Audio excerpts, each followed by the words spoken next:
Good morning and welcome back to Questioning Sense with me, Matt. I hope you guys are well. I hope all is good and everything is ticking along nicely in your lives and your world, so to speak.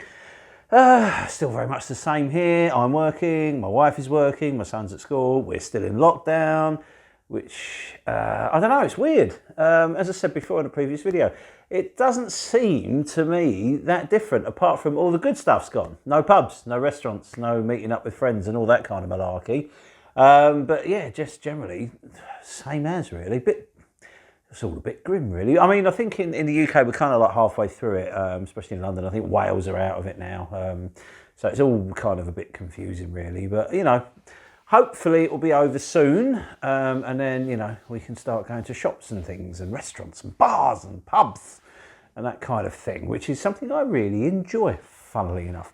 Anyway, done the school run. Weather is grim, it's dry, but it looks like it's about to tip down, and I've done, as I say, done the school run, quick video, and then off to work. So that's about it really in the world of Questioning Sense. I think Rich is ticking over up in his northern wastelands, wherever that is. Oh, you want some? Huh? You want some? So him and his family are all good too. Now, obviously, thank you very much for the subscriptions and things like that. It's all very good. We really enjoyed the video with Marcus, and Marcus has put up a superb retaliatory video on his Instagram account, which is well worth looking, really, really funny.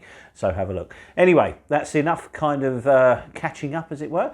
Today, we are going to do another in the Orto Parisi Questions and Answers series. And today it's the turn of the underrated, I think, Viride, this beautiful green liquid. Look at that bottle. Fabulous cap, like really heavy kind of a cap there with some woody work inside. Beautiful green liquid. This is one of the least spoken about of the Orto Parisi collection, and I don't understand why, because I think it's a magnificent fragrance, but then I would say that because I love them all. So what we're going to do is I'll tell you a little bit about the perfume, and I think we've got 8 questions to get through today, so thanks for sending those in. And then hopefully you will have a little bit more information about Viride. Now Viride, it came out in 2014. It was one of the 5 original Orto Parisis that were launched when the collection was launched. And obviously, as it's an Alessandro Gualtieri perfume, there are no notes. So if anyone tells you exactly what's in it, unless it's Alessandro himself, they're probably wrong. So what I try and do with these is try and break it down as much as I can and work out. Obviously, it's never going to be spot on because Gualtieri uses lots of strange and wonderful aroma chemicals that I would never understand. And, you know, like with all of them, you'll never really know exactly what's in them completely. But what we do know is a little bit about how it smells and how it makes you feel when you wear it, and how it influences things. Now, this is a gorgeous perfume. It's quite misleading, I think. I think the colour, which I adore, kind of sets you off on a bit of a wrong path because it kind of implies that it's going to be something that it's not.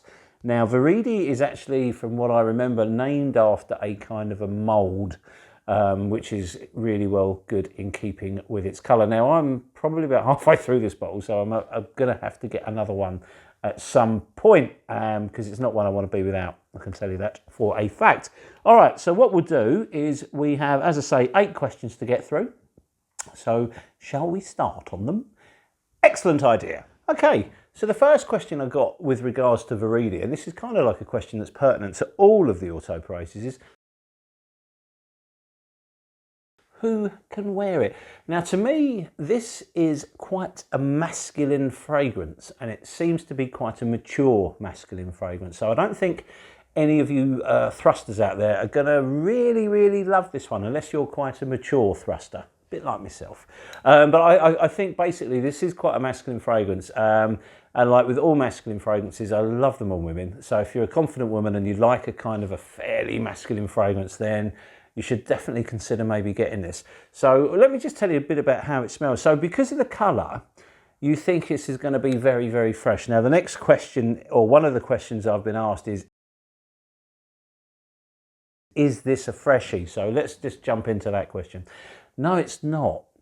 Bizarrely, what happens when you spray it, I'm wearing it at the moment, I'm going to spray a little tiny bit more for the purposes of this Q&A session. So, like with all of them, thick liquid, boom. So when it hits your skin, you get a very green, herbal, almost fresh-like fragrance arrive. Now, there is a hint of mint here. So you think, yeah, this is going to be very fresh. And the mint kind of builds up, so it does become quite fresh. And then these cloves and these other herbal notes start coming into it. And you get like almost like a vetiver style accord comes in. So I don't know if it's real vetiver is used, or if it's Haitian vetiver, or vetiver from another source or something like that, or even if it's like a synthetic vetiver that's been created using other notes to give a vetiver like accord. I've no idea, but you do get a kind of a vetiver-y smell.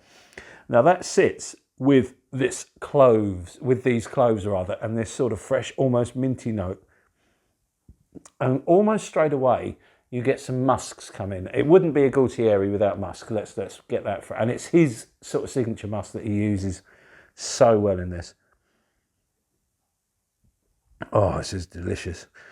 As the musks start to develop, you have a period where the perfume kind of sits like that. So you have this sort of minty, herbal, green, woody, vetiver-like vibe coming across. And it stays like that for a while. The musks actually start to build up. And as they build up, just when you think it's going to come into this musky crescendo, you get something like either vanilla or tonka then sort of just starts to make its appearance, and it gives it a bit more depth. It is quite sweet, but it's not overly sweet. So that may be why I'm thinking it's possibly more tonka than vanilla, or if it is a vanilla, it's a very non-sweet vanilla, but there is some sweetness there. So you have, what starts out as I say, it gives you the impression it's going to be this really sort of fresh, minty blast, but it's not. It becomes quite heavy. It becomes quite woody. The vetiver's there, and then this sort of tonka comes in, or this vanilla comes in to give it a kind of an all-roundedness. Now, if it had something like lavender in it or something like that, it would make it even fresher, but it's not. It then starts to become darker. There's woods that come into play, and there's just sort of a killer sandalwood note that comes across, and that's where it sort of stays out. So it changes quite a bit, quite dramatically. It's another sort of act of two halves, where you have this sort of fresh herbal, minty opening, and then it becomes a little sort of darker and more woody. But it's not overly dark. It's also quite good in one respect. It doesn't smell like any of the other Orto Parisis, and it doesn't smell like any of the other Nasumotos. Possibly it may smell a little bit like Hindu grass, but Hindu grass is mainly about patchouli, and I think there is some patch in this, but it's not. The patchouli's here just in bits. It's not. You wouldn't smell this. You wouldn't wear this and think, "Well, that's in my top 10 patchouli fragrances," because it's not. It's of the more sort of traditional notes that you would pick up on this, you would think it's more vetiver than patchouli. But there you have it. It becomes quite a woody, musky fragrance as it dries down. I'm saying dark, but it's not dark. It's darker than the opening, but it's not a dark fragrance. Like Black Afghano is a dark fragrance, or Toroni could be described as a bright, dark fragrance. This isn't, but it is. It's darker than the opening, if that makes sense to you. Okay, so that hopefully answers that question. The next question would be, does it get compliments? Well, I haven't had any compliments wearing it. I've had people say that you smell interesting or you smell nice, but that people I know, people that are smelling me because I'm into fragrances. A friend of mine did pick up on it in the dry down, and she said, "Oh, that's a nice sandalwood you're wearing." So that was interesting. I can kind of take that as a compliment, but bearing in mind I've had this for a long time, so it's not really going to be a compliment magnet. This is one that you wear for yourself. It's a really good fragrance, and it's quite a cloudy fragrance, if you like. It's sort of all the notes kind of move in a pack, so there's nothing that really shines at any given point. After that opening, now the mint does shine quite strongly. But then it all kind of catches up with each other and becomes a sort of a melange of accords rather than anything that's poking out or shining. So, it's an interesting wear. It's certainly, I think it's lovely, but really, really, quite an interesting one rather than a stunning one. And when I say that, I mean for people smelling on you, I think it's a stunning fragrance, but people will smell you and think, "Oh, that's an interesting one," rather than, "Oh, you smell stunning." There's a big difference, if you know what I mean. Okay, the next question is it a fougere? Well, it kind of is. I really struggle with the term fougere, to be honest, because, I mean, obviously, you know, fougere meaning fern-like. So any kind of green fragrance to me is almost instantly a fougere. Now, whether that's the right way of looking at it or the wrong way, I don't know, but that's my personal way of looking at it. And because of the greenness in this, I would say, yes, it has to be classed as a fougere, but it is different. Because of the sort of this tonka that comes in it, it changes it away. And it's not like bitter or sharp in that respect. It's quite a smooth blend, but I would say, yeah, it has to be classed as a fougere, mainly due to this wonderful colour. All right, the next question. Is it beast mode? No, it's not. It's probably one of the more sensible performing fragrances from the Orto Parisi collection. It's not a beast mode at all. It does have good presence. It projects well for the first hour or so, and then it does soften off. But it never becomes a skin scent. It always sits above your skin, and it lasts around 7 or 8 hours. I wear this to work frequently, and I get a good day out of it. So when I come home from work, although it's changed quite radically from how I sprayed it in the morning when I left for work, when I come home, I can still smell it, but we are now deep into this sort of sandalwoody, musky dry down. So it does last. It has got really good sillage for the first hour. So the projection and the sillage for the first hour are really quite strong. They're very noticeable, and then it softens off. But as I say, it doesn't really become a skin scent. It sits above your skin, and then it kind of just peters out towards the end. But I get a good 8 hours out of it, certainly sometimes a bit longer.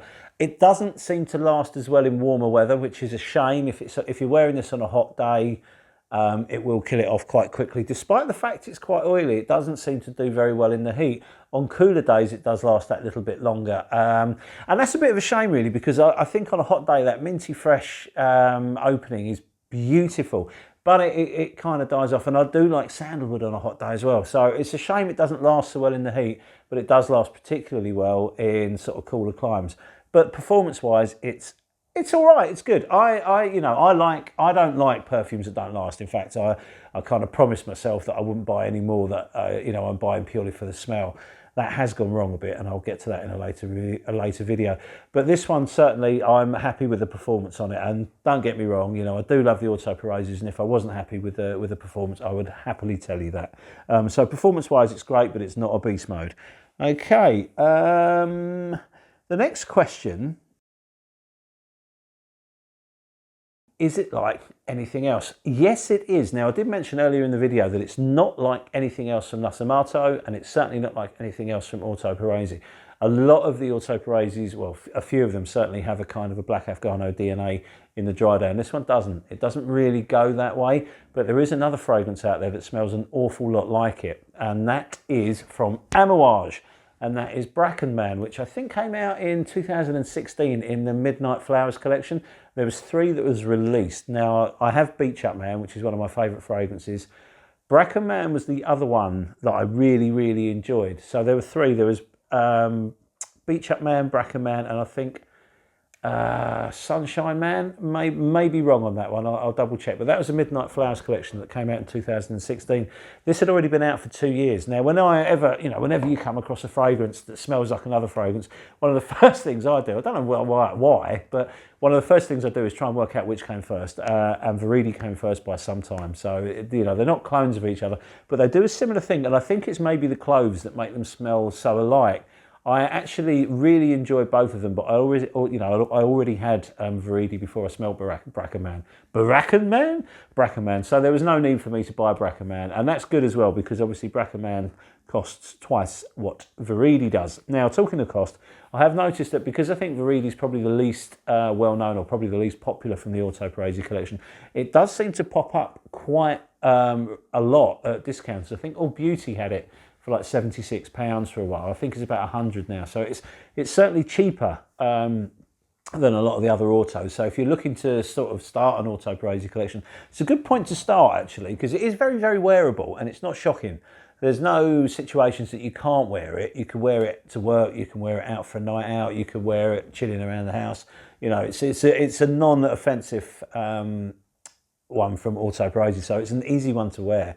And as I say, it's very, very versatile. You can wear it pretty much anywhere, just not so much I mean, you can wear it on a hot day, but it just doesn't do so well. So, there you go. So does it smell like anything else is the question. I know I'm waffling. Yes, it does. It does smell a lot like Brackerman, or what I should say is Brackerman smells a lot like this because it came first. Okay. Obviously, every week we get asked, is there any oud, as my dear friend Marcus would say? There's no oud in this. People have said that they think there is oud in it. I can't pick anything out in this that would say oud. Yes, it's woody, it's slightly deep, it's slightly intense, but I don't really pick up any oud. If there is oud in it, it's there just to add to it, to give it some kind of depth, possibly. But it's not something that strikes me as a particularly oudy fragrance. So if you're, worried about oud, no problems with this one at all. It's really, really good. And the final question, can you blind buy it? No. No, you can't blind buy any of these, mate, be honest with you. I do not think blind buying anything from the Orto Parisi collection is a great idea. Not unless you're really, okay, let's break this down. If you want to blind buy an Orto Parisi, then I personally think you're risking losing some money here, because, the chances are, if you love it, brilliant. If you don't love it, then you're going to have to move it on. And they're not, they do come up for sale in Facebook groups and things like that occasionally, but they're not. The Orto Parisi collection isn't one that people are raving about constantly. They're kind of like a bit of a slow burner in the perfume world, and that amazes me because I think they're absolutely fantastic. But this does lead the question of moving it on if you don't like it. I don't think you'll do that well in selling it on, especially Viride, because it is probably the least popular of the collection. So if you're blind buying this, you're running a risk of losing some money, because I think you will like it. But there is always a risk that you won't. Now, as I was trying to say, if you're really into Gualtieri's works and you're experienced with Nosamato and you have experience with some of the other autos, you kind of know what you're going to get. Now, it doesn't smell like any of the others, but it does have that DNA, that muskiness that runs through it. That is there, and you'll know that Gualtieri often makes fragrances that are quite weird and wonderful. So if you're expecting it to be weird and wonderful, then you're fine. It is certainly weird and wonderful, but no, please don't blind buy these things. They are hard to sample. I understand that, and if you can't get into, no one can get into a store in the UK at the moment.